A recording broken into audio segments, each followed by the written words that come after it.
ക്രിസ്തുവിലുള്ള പ്രിയപ്പെട്ട സഹോദരി സഹോദരന്മാരെ, കത്തോലിക്ക സഭ ഓഗസ്റ്റ് 11 വിശുദ്ധ ക്ലാരയുടെ തിരുനാൾ ആഘോഷിക്കുന്നു. വിശുദ്ധ ക്ലാര അസീസിയിൽ കുലീന കുടുംബത്തിൽ ജനിച്ച ക്ലാരയുടെ ആത്മീയ ഉപദേഷ്ടാവ് ഫ്രാൻസിസ് അസീസിയായിരുന്നു. അവൾ മഠത്തിൽ ചേർന്ന് കുറെ കഴിഞ്ഞപ്പോൾ സഹോദരി ആഗ്നസും അവളെ അനുഗമിച്ചു. പിന്നാലെ അവരുടെ അമ്മ ഓർത്തോളാനയും വേറെ കുറേ സ്ത്രീകളും മഠത്തിൽ ചേർന്നു. ഇങ്ങനെ ക്ലാര സഭയുണ്ടായി.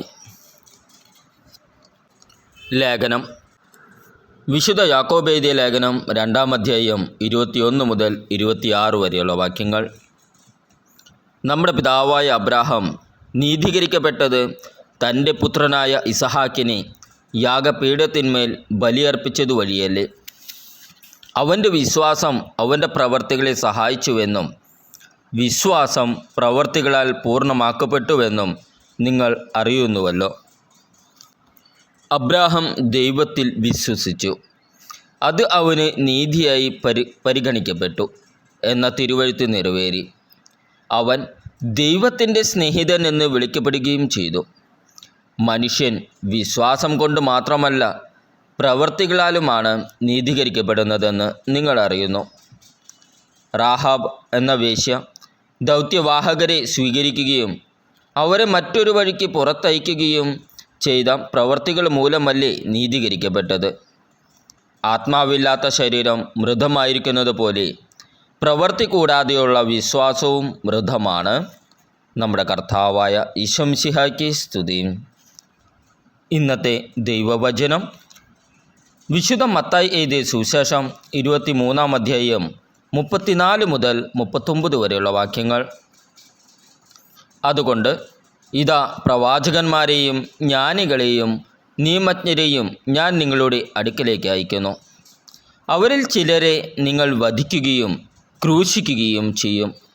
ചിലരെ നിങ്ങൾ നിങ്ങളുടെ സിനഗോഗുകളിൽ വച്ച് ചമ്മട്ടികൊണ്ട് അടിക്കുകയും പട്ടണം തോറും പിന്തുടരുകയും പീഡിപ്പിക്കുകയും ചെയ്യും. അങ്ങനെ നിരപരാധനായ ആബേലിൻ്റെ രക്തം മുതൽ ദൈവാലയത്തിനും ബലിപീഠത്തിനും മധ്യേ വച്ച് നിങ്ങൾ വധിച്ച ബറാക്കിയായുടെ പുത്രനായ സക്രിയായുടെ രക്തം വരെ ഭൂമിയിൽ ചൊരിയപ്പെട്ട എല്ലാ നീതിമാന്മാരുടെയും രക്തം നിങ്ങളുടെ മേൽ പതിക്കും. സത്യമായി ഞാൻ നിങ്ങളോട് പറയുന്നു, ഇവയെല്ലാം ഈ തലമുറയ്ക്ക് സംഭവിക്കുക തന്നെ ചെയ്യും. ജെറുസലേം ജെറുസലേം, പ്രവാചകന്മാരെ വധിക്കുകയും നിന്റെ അടുത്തേക്ക് അയക്കപ്പെടുന്നവരെ കല്ലെറിയുകയും ചെയ്യുന്നവളെ. പിടക്കോഴി കുഞ്ഞുങ്ങളെ ചിറകുകൾക്കുള്ളിൽ കാത്തുകൊള്ളുന്നത് പോലെ നിന്റെ സന്തതികളെ ഒരുമിച്ച് കൂട്ടാൻ ഞാൻ എത്രയോ പ്രാവശ്യം ആഗ്രഹിച്ചു, പക്ഷേ നിങ്ങൾ വിസമ്മതിച്ചു. ഇതാ നിങ്ങളുടെ ഭവനം പരിത്യക്തവും ശൂന്യവുമായി തീർന്നിരിക്കുന്നു. ഞാൻ നിങ്ങളോട് പറയുന്നു, കർത്താവിൻ്റെ നാമത്തിൽ വരുന്നവൻ അനുഗ്രഹീതനാണ് എന്ന് നിങ്ങൾ പറയുന്നതുവരെ ഇനി നിങ്ങൾ എന്നെ കാണുകയില്ല. നമ്മുടെ കർത്താവായ ഈശോ മിശിഹായ്ക്ക് സ്തുതി.